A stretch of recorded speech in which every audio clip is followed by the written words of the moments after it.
Well, obviously Everton haven't had a game for a fortnight because they were supposed to play Liverpool last week, who were in the Carling Cup final. So I think normally if a team's on a 7-match unbeaten run, they would rather be playing. But I think with all the injuries that Everton have had, I mean, David Moyes was saying this week that he's quite glad that they weren't playing in a way. And certainly for the QPR game, they can expect the likes of Jelavic back, Osborne and Rodwell could be back, Tim Cahill could be back, and Victor Anichebe. So strong squad. I mean, Stephen Pienaar will be back as well because he was cup tied for the Blackpool game.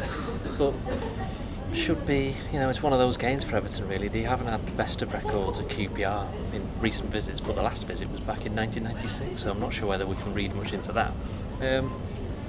I think QPR, one of the teams who came up last year. I mean, not many people expected them to do that well, and I don't think anybody was that surprised when Neil Warnock got sacked.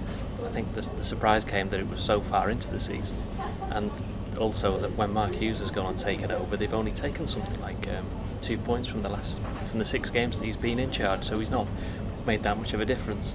Obviously QPR spent a lot of money. They've used something like 35 different players this season, which is an awful lot for a Premier League team. And given the fact that they've sold next to none of them, it's an awful lot of players to keep on paying the wages, which I think is an issue they're going to find in the summer if they are still in the Premier League. 2 of the players they signed in January were Djibril Cissé, formerly Liverpool, who, if I'm right, I think he's actually suspended for this one because of his sending off, and Bobby Zamora, who has scored a few goals against Everton in his time, but playing for Fulham this season up at Craven Cottage, he missed one right at the end, which would have won Fulham the game really, and Everton went on to win 3-1. In terms of the game itself, QPR haven't got a very good home record. They tend to struggle in front of their own supporters, even if Loftus Road really is like a throwback arena. The stadium itself is everything's quite intimate and everybody's quite close to the pitch. So you'd expect them to have, fed off that, but they haven't really managed to do it. And of course Everton played QPR in Everton's first game of the season and lost 1-0.